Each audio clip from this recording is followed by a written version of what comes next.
When I was 5 years old, I brought my very first report card home from school, and I was really excited. It's kindergarten. First of all, who gives report cards to kindergartners? That's insane. You know, what do? You play. That's all you're supposed to do. How can you do that wrong? But they know how to tell you that you did it wrong. Because I brought my report card home, and I showed it to my mom, and she said, oh, your dad's going to want to talk to you about this when he gets home. So I thought, whoa, you know, in my little kid voice, holy crap, I'm in big trouble. What did I do? I just went to school, I played, I came home. Now I have a report card, and I'm in trouble. So my dad comes home from work, and he takes me to the kitchen table where all serious things in our household happened.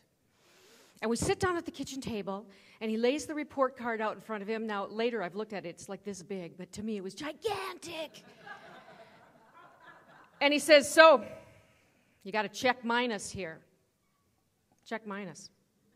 Teacher says, daydreams too much and chats with her neighbors.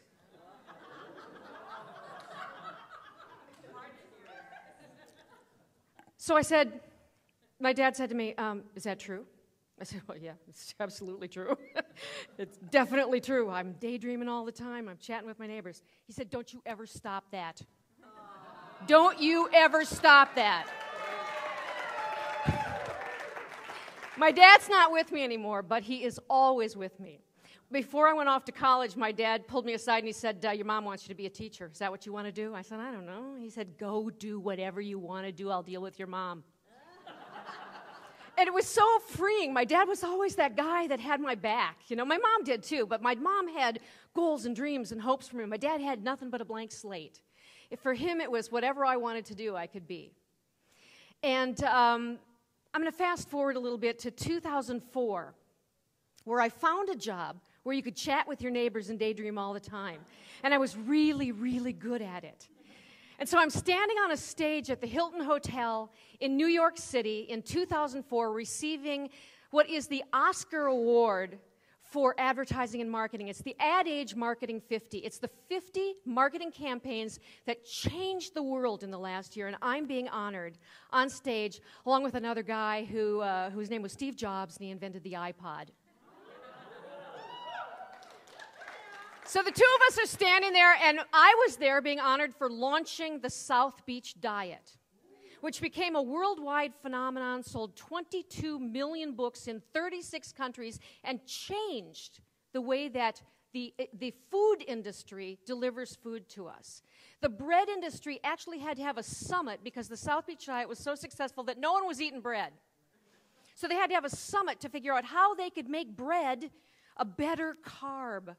And so you can buy whole grain bread and whole grain pasta in every grocery store in America today. Thank you, because of me. So, as you can see, that was a really proud moment for me, and I thought I was really hot. I was. You know, I'm standing up there, Steve Jobs, he made this little iPod, me, the guy who made the Roomba robot, you know, that cleans your carpets. Yeah, he has a vision for robots like Rosie the Riveter, or Rosie the robot from the Jetsons, too, boy. Oh, can you tell I'm from the Midwest? Good Lord. So anyway, I'm standing up there, and it's a peak moment, and I'm bringing millions and millions and millions of dollars to the bottom line for my company. They have a dinner for me. I go over to Europe. I tell all the people all over the country how to market their versions of, you know, the South Beach Diet to people who live in Iceland and haven't got a clue what they mean by the South Beach lifestyle. And I'm really just jet set, and I'm thinking, I am hot shit. I am really on fire. 3 years later, 2007, stock market crashes, everything goes to hell. My company laid off 1,000 people within 6 months, and I was one of them. Now, in some way, I knew this wasn't my fault. I knew that the world went to crap overnight.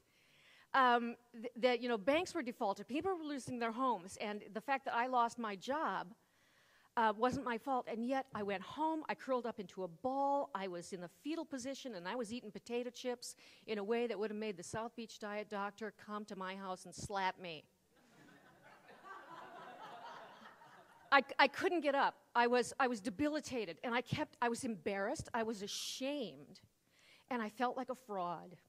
and I didn't think I was smart.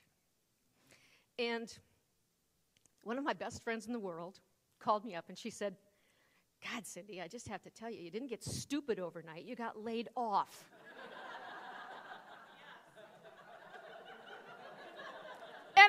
And to me, it was like, oh, I still know stuff. Oh my gosh, I know stuff. So I was going to put the potato chips down, but I have to confess, I did take them into my office.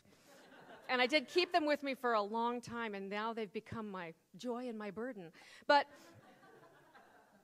I went in, and I got online, and I just thought, what do I miss the most about corporate life? And I missed the camaraderie. I missed the running into somebody's office and going, ooh, I have an idea. How does this sound for you? And them saying, yeah, and then you could do this. And the collaboration. I missed the collaboration of a daily, engagement of beautiful minds, creating something wonderful and putting something out into the world. So I got online, and there was this new thing. It was really like 6 months old, called Twitter. And it talked in little info bites, just the way I talk, because I'm in marketing and PR and advertising. And you could get on it in 140 characters. You could just lay open your guts and talk to people. And they were out there, and they were absolutely available right then, right there, real time. And I just started talking to people. And slowly but surely, I started to ask people what they needed, what they wanted, why they were there, because I was curious. And I found out that a lot of people want to be authors. And I worked in the publishing world for 20 years. I'm the person who sat at the table and decided who got to be published and who didn't. I'm the person who decided who got the budget to market that book and who didn't. I'm the person who made 150 New York Times bestsellers in the last part of my career. I know what it takes. It's just math. It's just math and a little bit of fairy dust. But so I thought, okay, there are a lot of people out there who want to be authors. They're hungry for what I have to say. I'm going to tell them. So I got up every morning with purpose. And I got on Twitter, and for 4 to 6, and sometimes I'm ashamed to say 10 hours, I just talked to people. What do you need to know? What do you want to know? No, you can't do that. It's really about distribution. If your book isn't in full distribution, you can't be a bestseller, because even if 10 people want to buy it, they can't find it, you can't be a bestseller. So then I started to talk about what does it take to make a bestseller. And pretty soon, people started to follow me. I noticed, like, who are these people? They're following me on Twitter. And but I kept talking to them. Every time someone talked to me, I answered them. Every time they had a question, I figured out what the answer was, and I told them. And some people thought I was being really generous, but the truth is I was being really selfish. I needed them. I needed to talk to people. I needed to reassure myself that I didn't get stupid overnight, that I just got laid off. Now, I did that for a couple of years until I finally realized, oh my gosh, there's a marketing thing here. All the people that I used to advertise to when I buy a $175,000 full-page ad in the New York Times for a book, those people weren't reading the New York Times in paper version anymore, and they weren't seeing my ads, and even then I knew that the ads didn't really work. What worked were that people wanted to have a relationship with the people who were writing the books. They wanted to know why you wrote them. They wanted to know what the process was. They wanted to know what your magic was. And they wanted to be seen and heard. And remember that, because that's really important.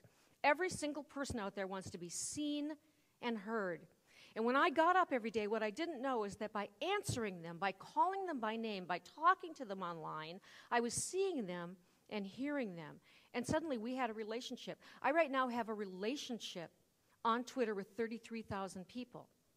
I have a relationship on Facebook with more than 100,000 people. And if you don't think that's possible, I'm here to tell you you're wrong. You're just wrong. You can't talk to all of them at once. You can't notice every one of them every day. But I can show you a couple of very nifty tricks that will help you filter that noise, find the people who you really want to find, talk to them, and deliver your message. Because here's the bottom line. You have an obligation as messengers to help the 10,000 people who just now entered into Google, I want what you have, find you.